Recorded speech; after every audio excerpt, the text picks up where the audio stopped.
지난 한 주간 동안도 잘 지내셨습니까?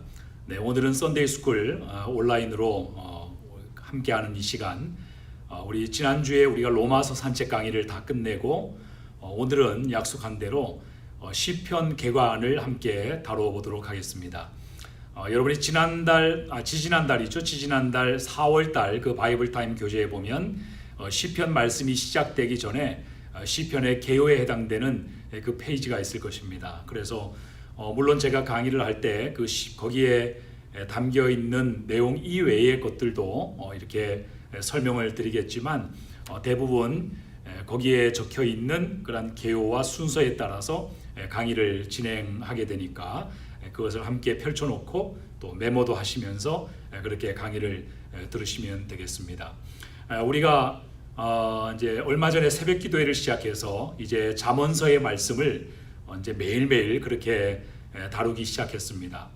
한 가지 아쉬운 것은 이 시편의 메시지가 우리에게 주는 도전과 영적 교훈이 너무나도 크고 방대하기 때문에 우리가 이 시편의 말씀을 1편부터 150편까지 우리가 특별히 이 코로나 재난 상황을 지나면서 우리가 한 장 한 장 이렇게 살펴볼 수 있었다면 굉장히 큰 유익이 되지 않았을까 하는 그런 아쉬움이 개인적으로 저에게 있습니다.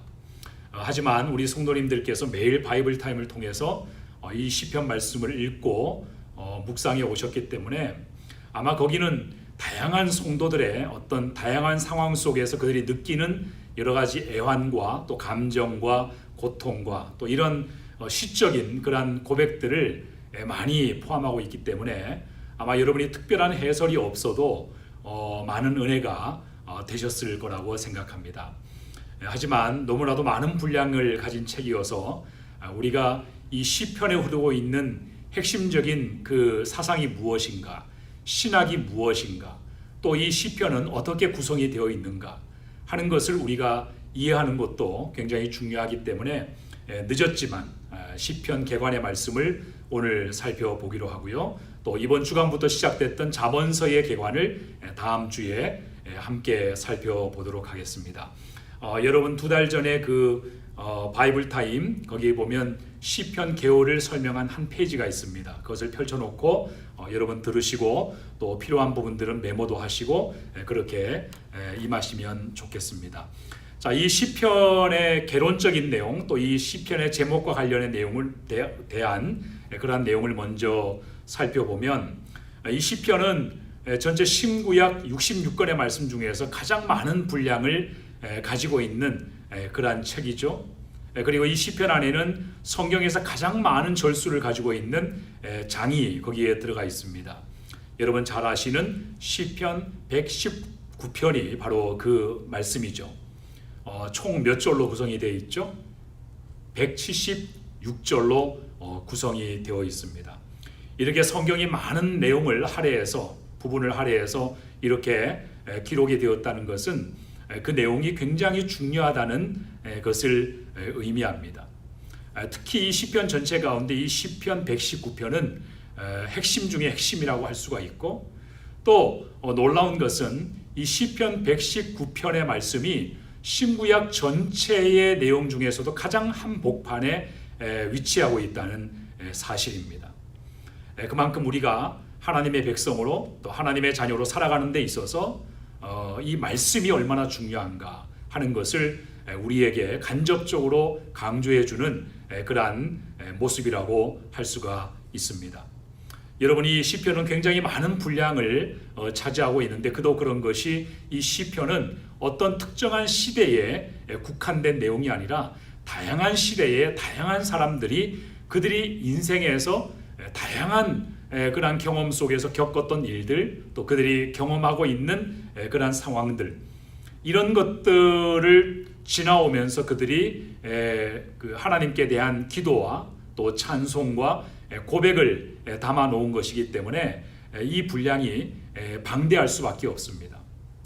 심지어 이 시편에서 다뤄지고 있는 그 시대적인 배경이 어디에서부터 시작이 되냐면 창조 시대 때부터 시작이 돼요.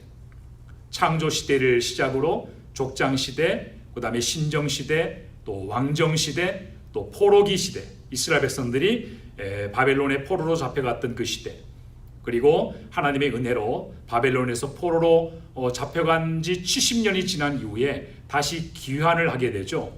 다시 이스라엘 유다로 돌아왔을 때 그 포로기 이후에 해당되는 그런 어떤 믿음의 사람들, 하나님의 백성들의 시를 다 모아 놓았기 때문에 거기에는 다양한 시대적인 배경과 상황과 또 다양한 시대의 다양한 사람들의 감정을 그대로 담고 있는 그러한 광범위한 역사를 배경으로 하고 있는 것입니다.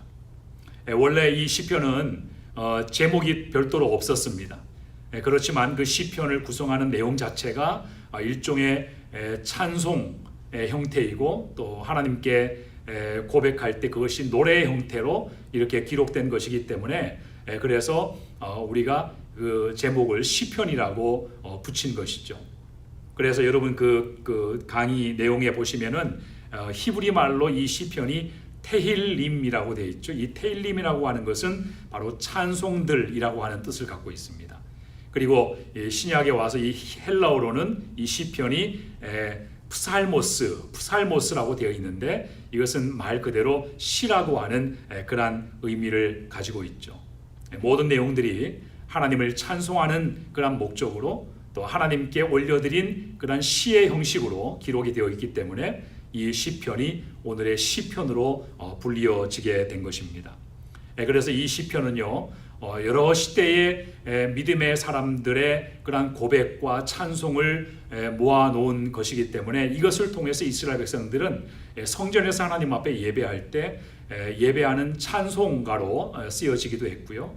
또 이 시편의 말씀을 읽으면서 이스라엘 백성들은 이 땅을 살아가면서 하나님의 백성으로서 어떻게 경건하게 살아가야만 되는가, 이 경건 생활과 영적인 생활의 지침으로 삼았던 그러한 것이기도 합니다.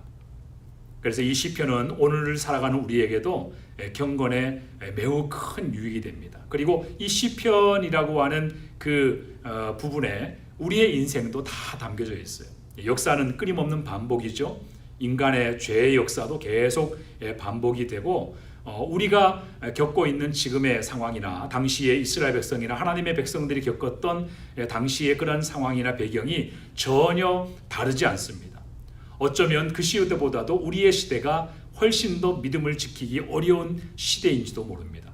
그리고 그들이 겪었던 여러 가지 삶의 그러한 고민들, 또 고통들, 그러한 현실들을 그대로 우리가 지금도 겪고 있기 때문에 우리의 삶에 가장 많은 공감을 불러일으키는 그러한 말씀이 바로 이 시편이 될 수가 있는 것이죠.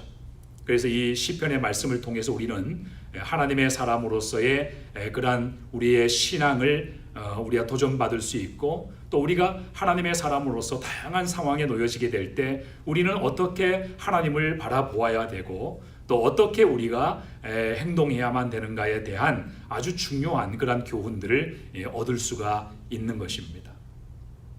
자, 이 시편의 저자는요, 다양한 사람들이 다양한 형태의 노래를 기록한 것이기 때문에 저자가 다양합니다. 그 가운데 가장 대표적인 저자가 바로 다윗이죠. 시편 전체가 150편으로 구성이 되어 있는데 그 가운데 무려 73편이 이 다윗에 의해서 지어진 그러한 시입니다. 다윗은 압도적으로 이 시편의 내용을 구성하는 데 있어서 기여한 아주 대표적인 이 시편의 저자라고 할 수가 있는 것입니다. 그리고 또 등장하는 인물이 바로 아삽이라고 하는 인물이죠. 이 아삽은 이스라엘 공동체 내에서 음악 사역을 감당했던 그러한 사람이었습니다. 그래서 이 아삽의 시가 전체 시편 가운데 12편이 수록이 되어 있습니다. 그리고 또 우리가 볼 수 있는 시편의 저자, 우리가 시편을 읽다 보면 거기 여러 가지 표제어가 나타나는데 거기에 보면 고라 자손이 쓴 시 뭐 이렇게 고라 자손이라고 하는 그 이름이 언급이 되죠.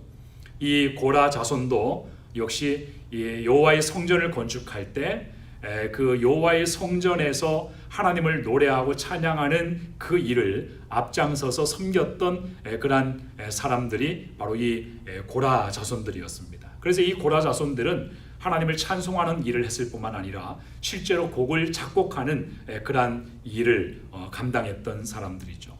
그래서 시편 전체 가운데 이 고라 자손이 쓴 시편이 전체 10편에 해당이 되고, 그리고 여러분 잘 아시는 또 다른 저자 솔로몬이 있습니다. 시편에서는 솔로몬의 그 시편이 많지 않습니다. 그냥 2편 정도 있는데 시편 72편하고 시편 127편이 바로 이 솔로몬에 의해서 지어진 시입니다. 그 다음에 또 우리가 볼 수 있는 것이 모세의 노래이죠. 모세의 시편은 하나가 기록이 되어져 있습니다.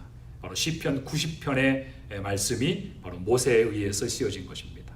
그 외에도 어떤 여러분 교환에 있는 것처럼 헤만이나 에단이나 이 사람들이 어떤 사람인지는 구체적으로 잘 알 수가 없습니다. 그러나 그런 사람들, 그 외에 나머지 50편의 시들, 또 우리가 이름을 알 수 없는 여러 많은 하나님의 경건했던 사람들에 의해서 쓰여진 시편입니다. 이렇게 해서 시편이 전체 150편으로 구성이 되어 있죠. 자, 우리가 이 시편을 읽을 때 중요하게 알아야 될 것은, 그러면 이 시편이 굉장히 방대한 그런 분량의 내용을 차지하고 있는데, 이 시편의 내용이 성경 전체의 내용과 어떻게 서로 일관성을 이루고 있는가? 이 시편이 성경 전체에서 차지하는 위치가 어떤 것인가 하는 것을 우리가 알 필요가 있죠. 우리가 구약 성경을 나눌 때 크게 세 부분으로 나눌 수가 있습니다. 이스라엘의 역사, 창조 시대부터 하나님께서 이스라엘을 선택하시고 또 이스라엘을 당신의 언약 백성으로 삼으시고 이스라엘의 역사를 이끌어 오시고 주도해 오신 그런 이스라엘의 역사를 기록해 놓고 있는 그 책이 구약에서 역사서라고 불리는 책이죠. 근데 구약 39권 가운데 역사서에 해당되는 내용은 창세기부터 에스더까지입니다. 그래서 거기에서는 언약 백성이 누구이고 또 하나님의 백성이 이 땅에서 어떻게 살아야만 되는지에 대한 그러한 규범으로서 하나님이 언약을 주셨지 않습니까? 언약 관계를 하나님이 맺어 주셨지 않습니까? 그래서 그러한 규범으로서의 언약 관계, 그것이 어떤 관계인가 하는 것을 설명하고 있는 부분이 바로 이 역사서의 부분입니다. 그러니까 하나님께서 이스라엘 백성들에게 주신 그 언약의 관계를 이스라엘 백성들이 얼마나 충실하게 잘 지키며 살아가는가, 그리고 그 언약을 지키지 아니하였을 때 그럴 때 어떠한 결과를 그들이 맞이하게 되는가, 그리고 이스라엘 백성들이 하나님의 언약 백성으로서 그 언약 관계를 어떻게 준수해 가고 있는가. 우리가 성경을 보면 우리가 이미 바이블 타임 말씀을 읽으면서 그런 이스라엘의 역사 속에서 발견했지만 이스라엘 백성들은 철저하게 그 언약 관계에 실패를 하죠. 그렇지만 이 이스라엘 백성들의 그 실패에도 불구하고 신실하게 하나님의 언약을 성취해 가시는 그런 하나님의 역사를 우리가 볼 수가 있죠. 바로 그 역사까지도 이 역사서가 보여주고 있습니다. 그래서 우리 인간의 역사는, 또 구속의 역사는, 그것은 하나님이 은혜로 주도하시는 역사이고 하나님이 이끄시는 역사이고 또 하나님이 성취하시는 역사라고 하는 것을 보여주는 것이 창세기부터 또 에스더까지의 역사서입니다. 그 다음 두 번째로 우리가 시가서라 분류되는 그런 책이죠. 에스더 이후에 욥기, 시편, 잠언, 그리고 전도서, 아가서까지 이 5권의 책을 우리는 시가서라고 부릅니다. 자, 이 시가서의 내용은 어떤 주제가 거기에 담겨져 있냐면요, 언약 백성들이 각자 개인이 처한 그런 상황 속에서 하나님과 맺은 그 언약 관계를 어떤 의미로 받아들이고 살아가는지, 다양한 그런 삶의 환경 속에서 그들이 경험한 여러 가지의 지혜와 또 믿음과 또 때때로 그들이 그 언약 관계를 지켜 나가는 데 있어서 실패한 것에 대한 좌절과 절망, 그리고 그 언약 관계를 신실하게 이행해 가는 것을 끊임없이 방해하는 원수들의 공격과 또 고난과 시련에 대한 그런 슬픔과 분노, 이런 다양한 감정들, 또 이 속에서 발견하게 되는 하나님의 지혜들을 엮어놓은 것이 바로 이 시가서의 내용이라고 할 수가 있는 것입니다. 그래서 우리가 지금 이 잠언서의 내용을 우리가 새벽마다 또 이 이제 주일 설교 때도 우리가 당분간은 이 잠언서에 나타난 하나님의 지혜에 대한 그런 말씀을 우리가 함께 나눠 보게 될 것인데, 이 시가서의 내용은 특별히 우리에게 굉장한 메시지를 줍니다. 이것은 그러한 다양한 시대를 하나님의 언약 관계를 동기로 해서 살아온 사람들의 여러 가지 다양한 그러한 감정을 거기에 담고 있고, 또 그러한 삶을 어떻게 극복해 나가는가에 대한 하나님께로부터 받은 지혜와 통찰을 거기에 담아 놓았기 때문에, 그렇기 때문에 그것은 오늘 시대를 살아가는 우리 그리스도인들의 실제적인 삶에 매우 중요한 지침이 되기 때문에 그렇습니다. 특별히 우리가 이제 다루게 될 잠언서의 내용은 정말 그 모든 그 실제적인 그런 지침들을 우리에게 아주 구체적이고 명확하게 제시해 주고 있기 때문에, 우리 특별히 이 잠언서를 읽을 때는 정말 우리가 정신을 차리고, 우리가 정신을 바짝 차리고 주목해서 읽고 묵상해야 됩니다. 그래서 그 지혜를, 거기에 담겨져 있는 하나님의 지혜를 우리의 삶 속에서, 또 우리의 다양한 관계 속에 잘 적용만 한다면 우리는 하나님께서 기뻐하시는 그러한 삶을 살게 되고, 또 하나님의 약속의 성취를 우리가 맛보게 되는 것이죠. 그게 시가서의 내용입니다. 자, 그런가 하면 마지막으로 분류되는 이 구약의 이 분류는 바로 예언서입니다. 대예언서, 소예언서 이렇게 구분이 되죠.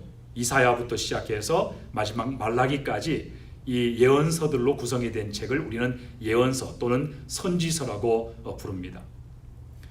그 선지서 가운데 또 예언서 가운데 어떤 예언서는 대예언서로 분류가 되고 어떤 예언서는 소예언서로 분류가 되는 것은, 그것은 그 예언서의 분량 때문에 그렇습니다. 그래서 이사야나 예레미야나 이런 예언서들을 보면 내용이 굉장히 많죠. 그래서 대예언서로 분류가 되고, 말라기나 스가랴나 미가나 뭐 이런 그 예언서들을 보면 분량이 작습니다. 그래서 소예언서로 분류가 되지만, 그러나 그 메시지의 어떤 무게가 가벼워서 소예언서나 대예언서로 분류하는 것이 아니죠. 이 예언서의 내용은 언약 관계가, 하나님과의 언약 관계가 다양한 역사적인 상황 속에서 어떻게 적용되었는지를 설명해 줍니다. 자, 물론 우리가 이미 알고 있듯이 이 예언서 속에 등장하는 이스라엘 백성들의 그 역사, 실패하는 역사였기 때문에 이 예언서의 내용은 끊임없이 하나님의 언약을 중심으로 해서 이스라엘 백성들을 책망하고 또 회개를 촉구하고, 또 그 회개를 촉구하는 것이 이스라엘 백성들이 다시 하나님의 언약 백성으로 회복이 되고 돌아오는 데에 초점을 맞추고, 이 회개를 촉구하는 메시지, 하나님의 심판을 예고하는 그러한 성격의 메시지와 함께 구원의 소망을 제시하는 그러한 내용들로 구성이 되어 있는 것입니다. 그래서 이 예언서의 내용은 특별히 우리가 살고 있는 이 시대를 또 바라보고 해석할 수 있는 아주 중요한 그러한 말씀이 되기도 합니다. 이 예언서 속에 나타난 그 책망은 곧 우리 시대를 향한 책망이 될 수도 있습니다. 또 이 예언서 속에서 이스라엘 백성들을 향한 책망, 유다 공동체를 향해서 던지시는 책망, 그것은 오늘날 우리 그리스도인들과 교회를 향해서 던지는 그러한 책망이 될 수도 있습니다.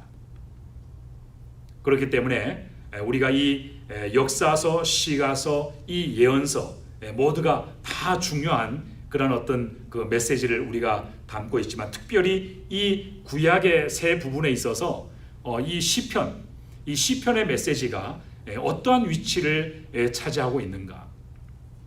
중요한 것은 이 시편의 메시지를 통해서 바로 하나님께서 우리에게 약속하신 메시아 예수 그리스도에 대한 그런 예언의 말씀이 거기에 많이 담겨져 있다는 것입니다. 여러분, 우리가 신약 성경을 보면 특별히 사복음서가 예수 그리스도에 대해서 증거할 때 각자의 관점이나 또 각자의 어떤 그 틀 속에서 기록된 사복음서이죠. 마태복음은 예수 그리스도의 어떠한 사역, 또 어떠한 모습을 기록한 책입니까? 마태복음은 왕으로서 오신 메시아, 왕으로서 이 땅을 다스리시는 예수 그리스도에 대해서 가르쳐주고 있는 그 주제를 가지고 예수님의 생애를 조명해 보는 그러한 책이 바로 마태복음이죠. 그리고 마가복음은 어떤 것입니까? 마가복음은 예수님을 묘사할 때 특별히 종으로 오신 예수님, 종으로서 인간을 섬기시고 죄인들을 섬기시는 그 예수 그리스도의 그 모습, 그 사역을 우리에게 보여주죠. 그리고 누가복음은 어떤 예수 그리스도의 모습을 보여줍니까? 사람의 아들로 오신, 인자로 오신, 인간의 육신을 입고 사람으로 오신 예수 그리스도의 모습을 보여주죠. 그래서 누가복음을 특히 보시면 그 누가복음에는 굉장히 그 당시에 사회적 약자들이 많이 등장합니다. 예수 그리스도의 사랑을 입고 예수 그리스도의 은혜를 경험한 사람들이 대부분 병자들이고 또 당시에 멸시받던 여성들이고 또 당시에 또 귀신 들린 자들, 병든 자들 이런 사람들, 또 당시에 사람들로부터 멸시받던 세리와 죄인들 이런 사람들이 그 누가복음의 역사의 무대에 주인공으로 등장을 합니다. 바로 예수님은 바로 이와 같은 자들의 하나님이심을 보여주기 위해서 누가복음은 사람으로 오신 예수 그리스도를 묘사합니다. 그리고 마지막 요한복음은 예수님의 어떠한 모습을 증거해 줍니까? 요한복음은 하나님의 아들이신 예수 그리스도에 대해서 설명을 해주죠. 그래서 하나님의 말씀이신 그리스도, 그리고 그는 창조주이시고 하나님이 창조하실 때 함께 동력하셨던 창조의 주체가 되신다, 그런 내용이 있고 또 그리스도들이 등장을 하는 것입니다. 자, 이 사복음사가 바로 이 예수님의 그 네 가지의 모습을 이렇게 담고 있는 그런 복음서라면 이 시편이 바로 그 네 가지 모습의 예수님의 모습을 다 보여주고 있다는 것입니다. 그런 의미에서 이 시편은 메시아적인 그런 예언에 있어서도 굉장히 중요한 위치를 차지하고 있는 그런 내용입니다. 그래서 왕이신 예수 그리스도 시편 2편, 18편, 20편, 21편, 24편, 또 47편, 110편, 132편 이것이 왕으로 오신 예수 그리스도, 왕으로 오실 메시아에 대한 예언을 담고 있고요. 그리고 시편 17편과 22편과 23편, 40편, 41편, 69편, 109편 이러한 내용들은 종으로 오시는 예수 그리스도를 담고 있습니다. 우리의 목자가 되신 예수 그리스도, 또 사람들로부터 배반당하시는 예수 그리스도, 또 우리의 중보자가 되시는 예수 그리스도에 대해서 보여주고 있습니다. 그리고 시편 8편, 16편, 40편 여기에서는 바로 인자로 오심, 사람의 아들로 오신 예수 그리스도의 모습을 표현하고 있죠. 그리고 마지막 네 번째 하나님의 아들 그리스도, 창조주 되신 예수 그리스도에 대한 그러한 묘사도 이 시편에 담겨져 있는 것을 우리가 볼 수가 있습니다. 그래서 그런지 예수님께서도 공생애의 사역을 하면서 이 시편의 말씀을 아주 자주 인용하셨죠. 아마도 예수님의 그 사역의 그런 다양한 모습을 잘 예언하고 있는 그런 시편의 내용을 예수님께서 잘 아셨기 때문에, 그것이 자신에 관한 그런 구약의 예언이었기 때문에 그래서 어쩌면 그 시편을 자주 인용하셨는지도 모릅니다. 자, 이것이 바로 시편이 성경 전체에서 가지고 있는 위치입니다. 그런가 하면 네 번째로 우리가 살펴볼 것은 시편의 구성입니다. 여러분 이미 여러분 그 바이블 타임 개요에 있겠지만 시편은 150편으로 되어 있는데 그 150편의 시편이 전체 5권으로 구성이 되어 있어요. 자, 첫 번째 권은 1편에서 41편입니다. 거기에 있듯이. 그리고 2권은 42편부터 72편까지예요. 그리고 3권은 73편부터 89권까지고 또 4권은 90편부터 106편, 그리고 5권은 107편부터 150편까지입니다. 이렇게 5권의 책으로 구성이 되어 있는데 우리가 읽다가 보면 이게 1권인지 2권인지 3권인지 이것을 우리가 어떻게 구분합니까? 물론 내용적으로도 구분을 우리가 할 수도 있겠지만 그것은 어려운 일이고, 우리가 쉽게 구분할 수 있는 것은 뭐냐면 이 시편이 1권, 2권, 3권, 4권 이 각 권이 끝날 때마다 마지막 송영으로 끝이 난다는 거예요. 그것을 통해서 우리는 그 권의 구분을 알 수가 있습니다. 그 송영이라고 하는 것은 뭐냐면 마지막 그 시편의 그 내용의 전체의 내용을 마무리하면서 그 마지막에 하나님 앞에 존귀와 영광을 올려드리는 그런 고백을 말하는 것입니다.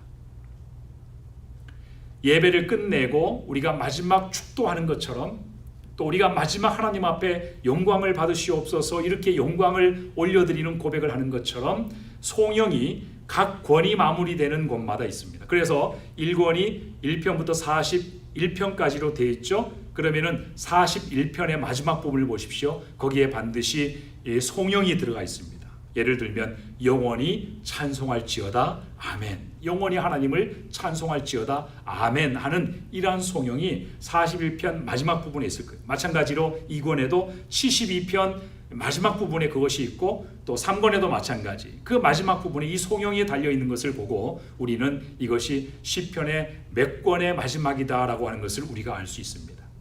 그리고 시편 전체를 마무리하는 그 마지막 송영에 해당되는 그 말씀이 바로 시편 150편이죠. 이 시편 150편은 마지막 시편의 5권의 마지막 송영이면서 시편 전체의 송영에 해당되는 그런 내용입니다. 그러니까 이런 송영을 통해서 우리가 알 수 있는 것은 이스라엘 백성들이 다양한 상황을 겪으면서도 또 다양한 삶 속에서 그들이 탄식하면서도 결국 그들이 마지막 하나님 앞에 고백하면서 마지막 올려드리게 되는 그 마지막의 결말은 하나님께 영광을 돌려드리는 것으로 끝을 맺는다는 겁니다.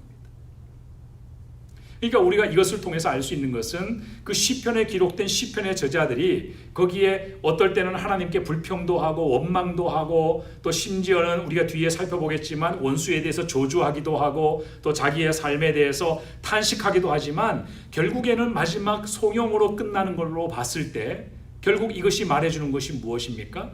이들이 이러한 다양한 경험을 갖고 살지만 그런 속에서 많은 고통을 겪고 있지만 그러나 그들이 그렇게 자신의 감정을 그렇게 표현하는 것은 전혀 하나님에 대한 믿음이 없기 때문이 아니라 이들의 모든 시와 고백들이 다 하나님에 대한 구체적인 확신과 믿음을 가지고 올려드리는 고백이라는 거예요. 그래서 우리가 시편을 읽다 보면 이 사람은 굉장히 믿음이 약한 사람 같다. 굉장히 불평을 많이 하네. 또 원망도 하네. 우리가 이렇게 볼 수 있지만 그러나 그 원망이 그냥 원망이 아니에요. 그들은 단지 하나님 앞에 자신들이 느끼고 있는 이 솔직한 감정을 하나님 앞에 다 고백하는 것뿐입니다. 절대로 하나님을 의심하거나 하나님에 대한 믿음이 약해서 올려드리는 그러한 원망과 불평이 아닌 거죠. 그래서 마지막 송영으로 끝을 맺습니다. 그리고 우리가 이 시편의 구성에서 시편을 이해함에 있어서 우리가 알아야 될 것 중에 한 가지가 뭐냐면 여러분이 시편을 읽다 보면 그 시편 매 시편을 읽을 때마다 거기에 표제어 어떤 작은 소제목을 우리가 발견하게 되죠. 그 소제목에 보면 우리가 이해해야 될 또 여러 가지 어떤 상황들을 거기에 담고 있습니다. 그래서 그 표제가 어떤 표제가 있는지 우리가 보면 첫 번째로 저자의 이름을 달아놓은 그런 표제가 있어요.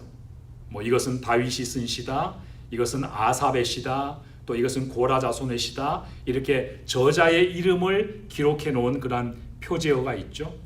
자, 이런 경우에는 그 시편을 우리가 이해하고 그 뜻을 우리가 알기 위해서는 그 인물들이 누구인지를 알아야 된다는 것을 의미합니다. 다윗은 우리가 말할 것도 없고 아삽이라는 사람 아까 설명드렸죠. 또 고라 자손이 어떤 사람인지 어떤 사람들인지 그런 것에 대한 그런 대략적인 이해를 가지고 우리가 그 시편을 읽을 때 그럴 때 우리가 더 확실하게 그 의미를 이해할 수 있게 된다는 것이죠. 그렇게 저자의 이름이 표기된 그런 표제가 붙은 시편들이 있고 그리고 그런가 하면 어떤 특별한 상황을 이 표제어로 소제목으로 달아놓은 그런 시편이 있습니다. 자, 예를 들면 이런 것이죠. 우리가 대표적인 예로 시편 51편을 보면 거기에 표제가 붙는데 이 시편 51편은 다윗이 쓴 시죠. 그런데 거기에 보면 다윗이 어떠한 상황일 때 쓴 시인가에 대한 그 표제가 붙습니다. 그 시편 51편은 다윗이 하나님 앞에 회개하면서 올려드리는 그런 회개의 고백을 담고 있는데 그 표제를 보시면 이렇게 되어 있습니다. 다윗이 밧세바와 동침한 후에 선지자 나단이 그에게 왔을 때 이렇게 되어 있어요. 그러니까 이 시편 51편을 우리가 잘 이해하고 묵상하기 위해서는 무엇을 우리가 먼저 이해를 해야 된다는 얘기죠. 당시에 다윗이 우리아의 아내 밧세바를 범하고 나서 나단 선지자가 찾아와서 해결을 촉구할 때의 그 상황이 어떤 상황이었는가? 또 이 다윗이 범죄했을 때 그 범죄의 상황이 어떤 상황에서 벌어진 일인가 하는 그 역사적인 사건을 우리가 반드시 알아야만 이 시의 의미를 우리가 분명하게 알 수 있다는 것이죠. 그래서 우리가 지난번에도 제가 여러 번 이렇게 설명을 드렸지만 시편 51편 같은 경우를 보면 다윗이 왜 이렇게 하나님께 기도하는지, 심지어는 주의 성령을 내게서 거두지 마옵소서 이런 표현이라든지, 또 어떤 하여튼 그런 고백들 제가 다 기억이 나지 않지만 그런 기억들은 다윗이 나단 선지자의 책망을 받고 나서 그 나단 선지자의 회개를 촉구하는 그 말씀에 어떻게 반응했는지를 우리가 알지 않으면 왜 그가 그 말을 했는지, 왜 그렇게 하나님의 성령을 거두지 말아달라고 그렇게 고백했는지 우리가 이해하기가 어렵죠. 다윗이 나단 선지자의 책망을 받고 난 이후에 얼마나 지나서 그가 회개를 했을까요? 회개를 당장에 하지 않았습니다. 무려 거의 10개월이 넘는 기간을 회개를 하지 않은 상태로 있었어요. 근데 다윗이 그렇게 회개를 하지 않은 상태에서 가만히 있었느냐? 그게 아니에요. 회개를 하지 않고 있으면서도 여전히 제사 드렸고 여전히 기도했고 여전히 하나님을 찾았습니다. 그러나 죄의 문제를 하나님 앞에 정직하게 회개하지 않고 그가 하나님을 추구했을 때 그가 느낄 수밖에 없었던 것은 하나님을 느낄 수가 없었죠. 그 죄 때문에 하나님과의 교제가 막혀버려서 하나님을 느낄 수 없었어요. 예배를 드려도 찬송을 해도 기도를 해도 하나님과 예전 같은 그런 친밀함이 전혀 느껴지지 않는 겁니다. 그래서 마치 하나님께서 자기를 버리신 것 같은 그러한 고통에 시달리게 되죠. 그렇기 때문에 그는 자기의 그 회개하는 고백의 내용에서 주의 성령을 내게서 거두지 마시옵소서 이렇게 고백하고 있는 것을 우리가 알 수가 있는 것입니다. 자, 그렇게 그런 표제어의 어떤 역사적인 특별한 상황을 달고 있는 것이 있다면 그 상황에 대한 공부를 반드시 해야만 된다라고 하는 것입니다. 그런 의미에서 저는 우리 성도님들의 가정에 어떤 주석 성경 한 권 정도는 가지고 계시는 것이 좋다고 생각합니다. 제가 여러분에게 좋은 주석 성경 하나를 추천을 해드린다면 바로 ESV라고 하는 그 스터디 바이블이에요. 이제 두껍지만 좀 비싸기도 합니다. 한국 돈으로 한 5만 원 정도 하니까 한 50불 정도 되고. 근데 영어본으로 사게 되면 비싸지 않더라고요. 20몇 불 이렇게 되던데. 그런 어떤 그 한 구절마다 그 당시의 상황을 또 이렇게 정리해 놓은 그러한 내용들을 여러분이 참고하면서 말씀을 읽으면 많은 이해와 또 그 도전을 받을 수가 있는 것이죠. 자, 그런가 하면 또 이 시편이 어떤 유형의 시인가를 보여주는 그런 표제어가 있습니다. 예를 들면 지난번 시편 마지막 부분을 제가 이렇게 설명을 하면서 잠깐 말씀을 드렸지만 여러분 이런 표현들을 찾죠. 마스길 또는 또 어떤 믹담 이런 표현들을 우리가 봅니다. 그 마스길이 무슨 뜻인가? 이런 것들을 우리가 제가 볼 때는 특별히 몰라도 되지만 우리가 신학생이 아니니까요. 우리는 그렇지만 또 알아둔다고 해서 나쁠 것은 없죠. 이 마스길 같은 경우는 어떤 교훈과 묵상을 의미하는 것인데 그냥 단순한 일반적인 묵상과 교훈을 의미하는 것이 아니라 기도 중에 하나님께서 깨닫게 해주신 그 교훈과 묵상을 받아 적어 기록한 것. 그 의미를 가지고 있는 것이 바로 마스길이죠.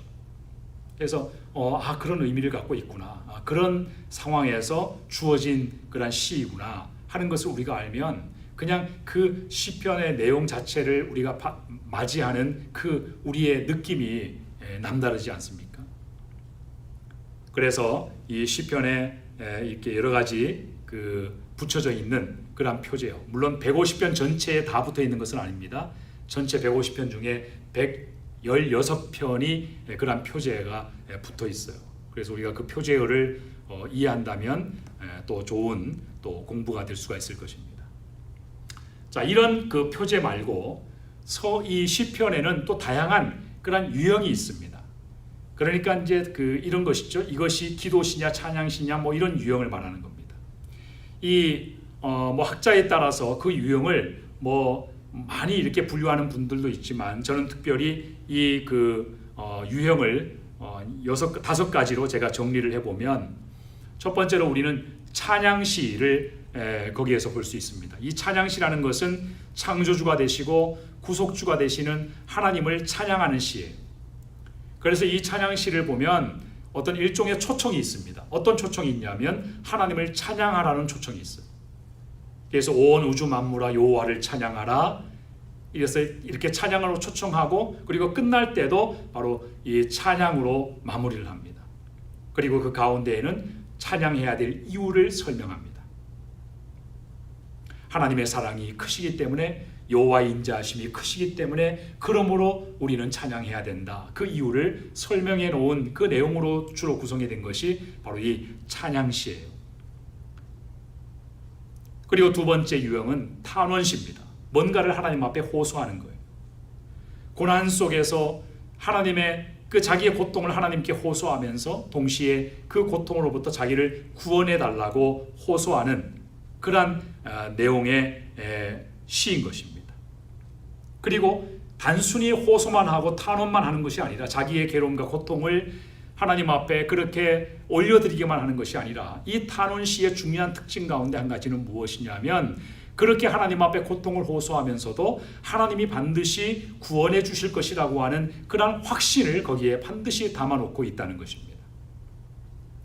그래서 이 탄원시로 분류되는 시편을 보면 일정한 형식이 있어요. 처음에 시작할 때 어떻게 시작이 되냐면 애타게 간절하게 하나님을 찾습니다. 사슴이 시냇물을 찾기에 갈급함같이 내가 하나님을 찾습니다. 이렇듯이 애타게 하나님을 찾는, 하나님을 부르는 그러한 그 형식이 나와요. 그런 다음에 자신의 처지를 설명하면서 자기가 지금 어떤 처지에 놓여 있는가를 설명하면서 하나님 앞에 탄식하는 그러한 감정을 쏟아냅니다. 전에도 말씀드렸지만 이 시편에서 쏟아놓는 이 시편 기자들의 감정은 굉장히 솔직한 감정을 쏟아놔요. 조금 더 숨기지 않습니다. 가리지 않아요. 하나님 앞에 서 있는 자녀이기 때문에 아버지 앞에 숨길 것이 없는 것이죠. 사람 앞에서는 우리가 다 드러낼 수 없지만, 그러나 하나님 앞에서는 모든 걸 다 드러낼 수 있는 것이죠. 이것은 무엇을 말합니까? 그만큼 하나님과 친밀함을 이야기하는 거예요. 여러분, 우리가 하나님과 영적으로 친밀하면 우리는 하나님 앞에 무엇이든지 남김없이 다 쏟아낼 수가 있는 것입니다. 우리가 기도하면서도 가끔씩 하나님께 숨기고 내놓지 않는 그런 그 무언가가 우리에게 있지 않습니까? 있을 거예요. 하나님 앞에 우리의 구할 것을 간구하지만 우리가 하나님 앞에 모든 것을 솔직하게 다 쏟아내놓는 그런 심정으로 하나님 앞에 우리가 기도할 수 있어야 되는데, 우리는 하나님 앞에 기도할 때도 뭔가를 숨겨놓고 가리는 것이 있을 때가 있습니다. 그러나 이 탄원시를 통해서 시편 기자들은 우리에게 이러한 도전을 주는 것이죠. 하나님 앞에서는 우리가 못할 말이 없다. 우리의 감정도 하나님 앞에서는 숨길 것이 없다. 무엇이든지 우리 하나님께는 말할 수가 있다. 하나님은 그 모든 것을 다 받아주신다는 그런 확신과 믿음을 가지고 우리는 주님 앞에 나아가야만 되는 것이죠. 그렇게 자신의 처지를 탄식한 이후에, 그런 탄식 이후에도 이 시편 기자는 그 다음에 나오는 형식이 뭐냐면 하나님에 대한 신뢰의 고백이 나옵니다. 하나님, 제가 지금 굉장히 어처구니 없는 그런 애매한 상황에 둘러 있습니다. 제 주변에 정말 많은 사람들이 저를 괴롭히고 나를 정말 어렵게 만드는 그런 정말 사망의 골짜기를 지나는 것 같은 그런 고통 속에 제가 빠져 있습니다. 그러나 하나님, 분명한 것은 저는 하나님을 신뢰합니다. 저는 하나님이 저의 구원자 되신다는 것을 기억합니다. 잊지 않습니다. 이런 하나님에 대한 신뢰의 고백이 그 다음에 나와요. 그런 다음에 그런 하나님에 대한 신뢰와 믿음을 붙잡고 자기의 구하는 것을 하나님께 간구하기 시작합니다. 저를 도와주십시오. 저를 구원해 주십시오. 그렇게 간구한 다음에는 하나님께 모든 것을 다 쏟아내 놓고 난 이후에는 이 시편 기자의 확신이 더 깊어집니다. 그래서 그 확신에 대한 고백을 이제 찬양으로 올려드리게 돼요. 하나님, 반드시 하나님이 저를 도와주실 것을 저는 믿습니다. 하나님은 저를 반드시 구원해 주실 것입니다. 이런 확신을 하나님 앞에 고백하고, 그리고 마지막에 맹세를 합니다. 하나님께 영원토록 당신을 높이겠다고, 당신을 찬양하겠다고 맹세하는 고백을 하고, 그리고 시편을 맺습니다. 이것이 탄원시의 특징이에요. 자, 그러므로 우리가 이런 탄원시 같은 경우는 정말 우리가 우리의 실제적인 우리의 감정과 우리의 생활에 아주 밀접하게 연결되는 아주 실제적인 그런 상황을 담고 있기 때문에, 아마 여러분이 시편을 읽으면서 이 탄원시를 읽으실 때, 그럴 때 여러분이 굉장히 공감이 되고 마음이 뻥 뚫리는 것 같은 그런 시원함을 느끼셨을 거예요. 그렇지만 그 탄원이 그냥 무턱대고 하나님 앞에 자기의 고통만 호소하는 그런 고백이 아니라는 것. 물론 우리가 기도할 때 우리의 고통을 호소하는 그것만으로도 훌륭하지만, 그러나 그냥 단순히 그렇게 자기가 구할 것을 막 쏟아내는 그런 간구가 아니라 하나님에 대한 구체적인 확신과 신뢰와 믿음 속에서 그러한 간구를 올려드리고 있다는 사실이 저와 여러분에게 주는 아주 중대한 도전인 것입니다. 그리고 또 한 가지 발견하게 된 사실은, 우리가 우리의 문제를 우리가 끌어안지 않고 그것을 하나님 앞에 다 내어놓기 시작했을 때 하나님은 우리를 더 깊은 믿음의 자리로 인도해 주신다는 사실이에요. 그래서 하나님께 모든 것을 다 고백하고 다 아뢰고 난 이후에는 이 시편 기자처럼 더 큰 믿음과 확신을 가지고 자신감을 가지고 담대함을 가지고 일어설 수가 있는 것입니다. 그래서 영원토록 당신만을 찬양하겠습니다. 제가 지금 어려운 상황에 처해 있지만 그래도 하나님을 찬양하겠습니다. 당신을 향한 예배를 중단하지 않겠습니다. 하나님 앞에 나아가는 것을 포기하지 않겠습니다. 이것이 바로 하나님 앞에 나아가는 자들이 마땅히 경험하게 되는 그러한 고백의 결과라는 것입니다. 여러분, 우리는 어려움이 닥치면 어떻게 합니까? 하나님과의 관계를 내려놓죠. 주님과 관계된 것을 우리는 내려놓으려고 합니다. 그렇지만 그래서는 안 된다는 거예요. 우리가 어려움에 처한 상황일수록 그 상황은 우리가 하나님과의 관계를 내려놓아야 될 시간이 아니라 하나님과의 관계를 더욱더 견고하게 붙잡아야 될 그러한 시간이라는 것을 우리가 기억해야만 돼요. 그럴수록 더 예배해야 돼요. 그럴수록 더 주님을 섬겨야 돼요. 그럴수록 더 기도하는 자리에 나아가야만 돼요. 그럴수록 더 봉사하고 하나님을 찬양하는 일을 힘써야 된다는 그런 교훈을 탄원시가 주는 겁니다. 그리고 세 번째로 감사시입니다. 이것은 말 그대로 이 찬양시와 비슷한 형식을 가지고 있지만, 이 찬양시가 창조주 하나님, 구속자 되신 하나님을 찬양하는 그런 내용이라면, 이 감사시는 구체적인 상황 속에서 하나님의 은혜를 체험하고 또 그 결과로 하나님께 감사하는 그런 내용을 갖고 있습니다. 그래서 이 감사시에는 하나님의 은혜의 그런 고백들이 굉장히 많이 담겨져 있습니다. 그래서 우리는 이 감사시를 읽을 때 하나님의 은혜, 내가 받은 하나님의 은혜가 무엇인가를 기억하게 되고 상기하게 되는 것이죠. 그리고 네 번째, 예식시가 있습니다. 이것은 어떤 절기라든지 국가적인 행사를 할 때 불려지는 찬양, 또 올려지던 그 시, 그런 목적으로 분류되는 시가 바로 예식시입니다. 예를 들면 어떤 말씀드린 것처럼 절기를 지킬 때라든지, 또는 어떤 하나님과의 언약을 새롭게 갱신하는 어떤 그 언약식을 할 때라든지, 또는 어떤 때입니까? 왕이 즉위할 때, 왕이 기름 부음을 받을 때 어떤 그 예식이라든지 이런 예식 등에 이 예식시가 쓰여진 겁니다. 그리고 마지막 다섯 번째로 저주시. 자, 이제 이것이 사실은 우리 성도님들에게 아마 굉장히 궁금한 그런 요소가 될 수도 있는데요. 자, 저주시가 있어요. 저주시로 분류되는 시. 이 저주시는 어떤 저주시냐면 바로 원수들을 향해서 저주를 퍼붓는 그런 저주시입니다. 그러니까 자기가 저주를 하는 것이 아니라 하나님 앞에 그들을 저주해 달라고, 또 그들에게 복수해 달라고, 또 원수를 갚아 달라고 원수들을 향해서 저주하는 그 시예요. 그렇지만 이 저주시가 어떤 성도님이 저한테 그런 질문을 했어요. 이 저주의 내용을 담고 있는 그 시편을 읽으시다가 저한테 성도님이 질문을 했어요. 이 저주시를 읽다 보니까 이게 구약의 하나님, 신약의 하나님, 우리가 성경 전체에서 보는 은혜와 긍휼과 자비의 하나님, 원수까지도 사랑하라고 하신 그 하나님의 그 성품과 이 너무 배치가 돼서 좀 이렇게 고민이 된다는 거예요. 자, 이 저주시가 분명한 것은 하나님의 도움을 구하는 시이지만, 근데 원수에 대해서 굉장히 신랄한 그런 어떤 저주의 내용을 담고 있기 때문에 이것이 성경 전체와 어울리지 않는 그런 그 시가 아닌가, 이제 그런 질문을 하시는 분이 계셨습니다. 그래서 이 시편의 어려운 부분이 바로 이런 부분이라고 할 수가 있습니다. 근데 우리가 분명히 알아야 될 것은요, 이 시편에 나타난 이 저주의 시는요, 이것을 우리가 이해하기 위해서 우리가 먼저 알아야 될 몇 가지의 사항이 있습니다.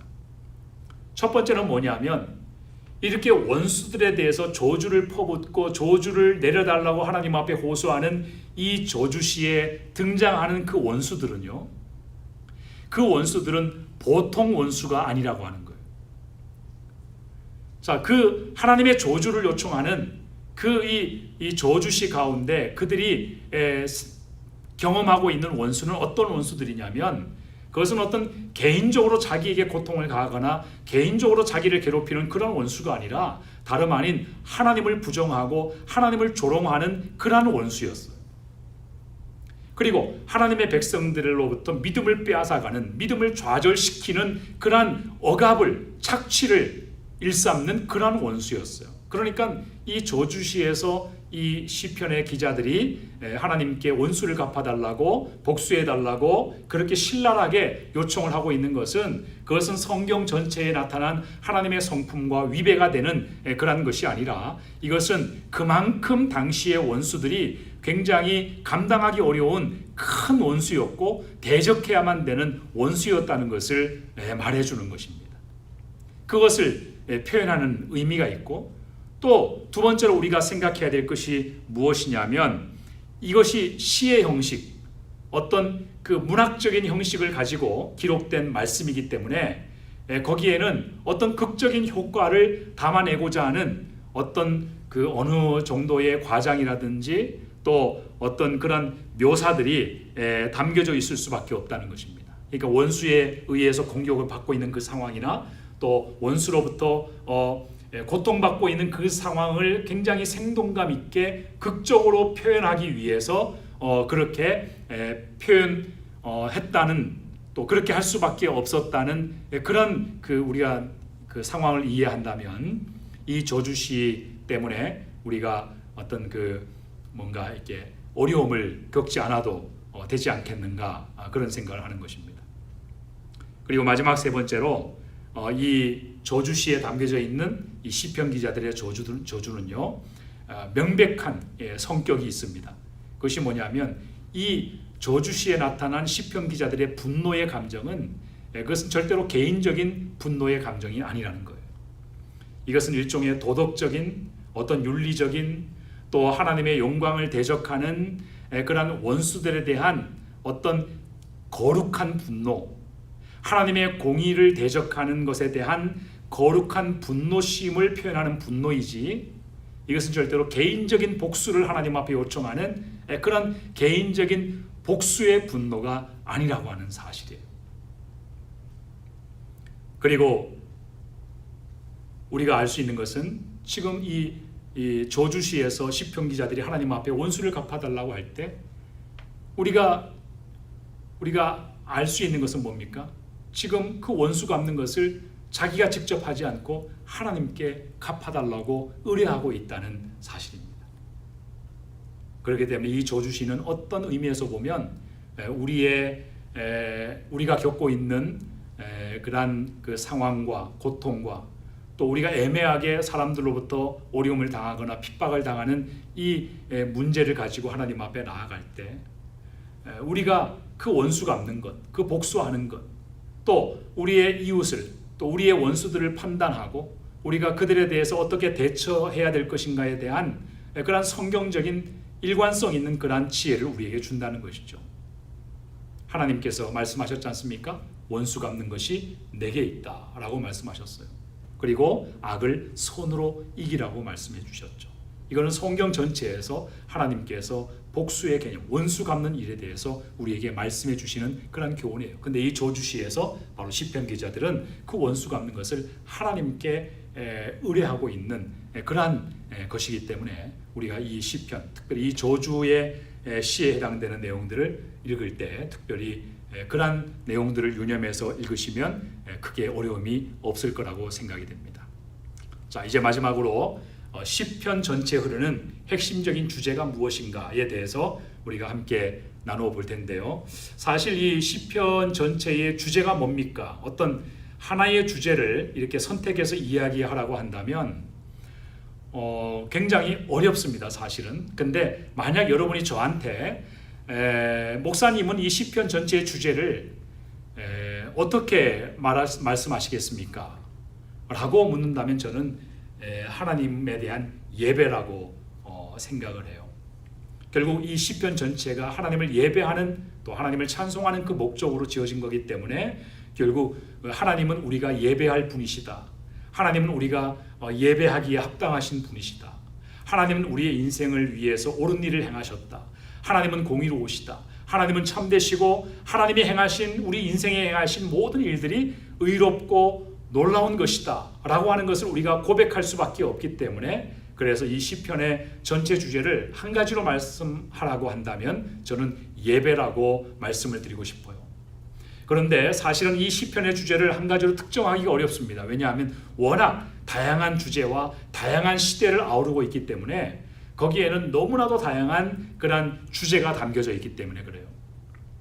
자, 대표적으로 그런 어떤 그 몇 가지의 그런 신학적인 주제, 우리 신학자들이 함께 논의하고 또 연구하는, 또 거기에서 발췌된 그런 하나님의 그 이 시편의 주제, 핵심 그 신학을 만약에 여러분에게 소개를 해드린다면 5가지로 말씀을 드릴 수 있습니다. 첫 번째는 이 시편 전체에 나타나는 중요한 핵심적인 신학 사상 중에 한 가지가 바로 유일신 신앙이라는 것입니다. 유일신 신앙.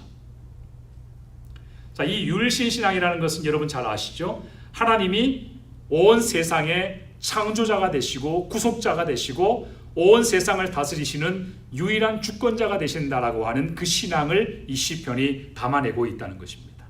그래서 만물의 통치자가 되신 하나님, 하나님이 온 세상을 다스리신다. 하나님이 온 세상을 다스리시는 주권자가 되신다. 그 사상이 바로 유일신 신앙입니다. 시편에는 그 신앙이 분명히 담겨져 있죠. 그리고 두 번째, 어떤 신학 사상이 거기에 들어가 있습니까? 두 번째는 창조와 타락의 그러한 그 사상이 들어가 있습니다. 하나님은 사람을 영화롭고 존귀한 존재로 만드셨지만 그러나 인간이 죄로 말미암아 그러한 하나님의 그러한 존귀한 영화로운 존재로서의 그러한 모습을, 특성을 다 잃어버렸다. 그래서 인생은 오직 하나님의 은혜로만 치유될 수 있는 그러한 죄와 연약함에 빠져 있는 존재라는 것을 강조하고 있습니다. 그래서 이 창조와 타락의 그 주제를 우리가 시편에서 볼 수가 있죠. 그리고 세 번째는 선택과 언약입니다. 우리가 그렇게 죄 때문에 불순종에 빠져서 하나님의 은혜가 아니면 살 수 없는 그런 연약한 인생들이 되었지만, 그러나 유일하신 하나님께서는 그럼에도 불구하고 사람을 선택하시고 또 자기의 언약으로 자기 백성들로 삼으셔가지고 그 언약을 중심으로 우리 인간을 구속하신다. 그리고 그들을 통해서 세상에 하나님의 빛을 비추신다라고 하는 이러한 선택과 언약의 사상을 거기에 담고 있습니다. 자, 이 시편뿐만 아니라 잠언서, 아가서, 또 전도서 이 모든 것들이 이 하나님과 이스라엘 백성들 사이의 언약 관계를 모토로 해서 그 기반 위에 쓰여진 그러한 내용들이라는 것을 우리가 이 시간을 빌어서 미리 염두에 둘 필요가 있습니다. 하나님은 언약을 신실하게 성취하시는 하나님이시다. 그리고 그 언약을 우리가 요구해서 가지고 오신 것이 아니라 하나님이 먼저 죄인들에게 그 언약을 가지고 오셨고, 그리고 그 언약 관계를 하나님이 주도적으로 수립하셨고, 그리고 그 언약 관계를 성취하시는 것도 바로 하나님이 주도적으로 하신 일이다라고 하는 그 깊은 신앙이 이 시편 속에 담겨져 있는 거예요. 그리고 네 번째로 언약 백성들에게 나타나시는 하나님의 은혜. 우리가 시편을 보면 하나님의 백성들을 돌보시고 하나님의 백성들을 보호하시고 하나님이 백성들의 피난처가 되시고 구원자가 되신다. 우리를 수렁에서 건져내어 주신다. 사망의 그 음침한 골짜기를 지날지라도 거기에서도 하나님이 우리와 함께 하신다. 우리를 푸른 초장에 누여 주신다. 우리를 만족하게 해 주신다. 이러한 언약 백성들에게 나타내시는 하나님의 은혜의 그런 신앙이 그 시편에 담겨져 있죠.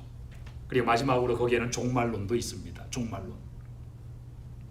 하나님의 백성들에게는 영광스러운 미래가 펼쳐질 것이라는 그러한 약속이 거기에 담겨져 있죠.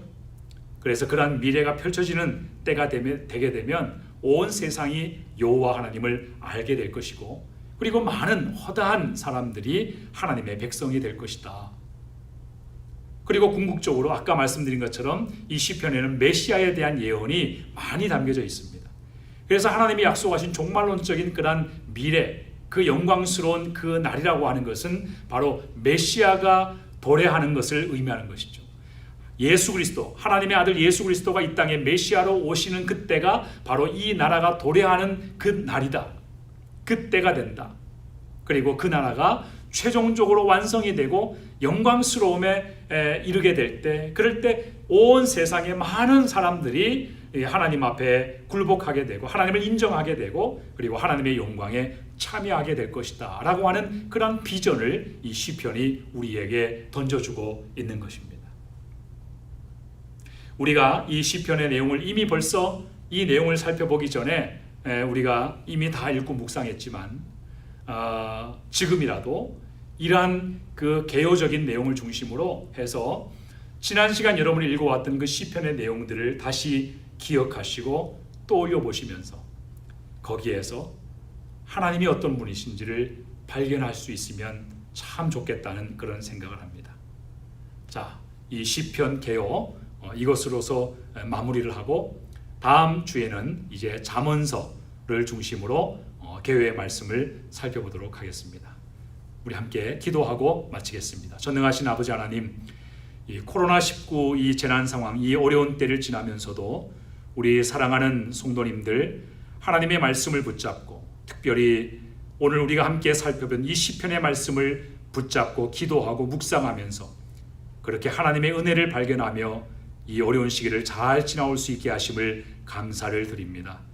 이 시편에 담겨 있는 그런 다양한 하나님의 사람들이 고백하는 이 고백의 시들을 통해서 오늘 우리의 삶을 조명하게 하시고, 그러므로 우리는 이 시편 기자들처럼 어떻게 하나님을 섬기고 어떠한 자세와 어떠한 믿음으로 우리가 이 땅을 살아가야만 하는가에 대한 하나님의 지혜와 주님의 음성을 잘 듣게 하여 주셔서 우리가 이 땅에서도 승리하는 백성으로 또 하나님 나라의 영광스러움을 맛보는 그런 거룩한 비전을 품고 하나님 나라의 확장을 위해서 힘있게 달려가는 주의 성도들로 새롭게 거듭나는 그런 귀한 역사가 우리 가운데 있게 하여 주시옵소서. 주 예수 그리스도의 이름으로 기도하옵나이다. 아멘. 여러분 수고하셨습니다. 다음 주일에 뵙겠습니다.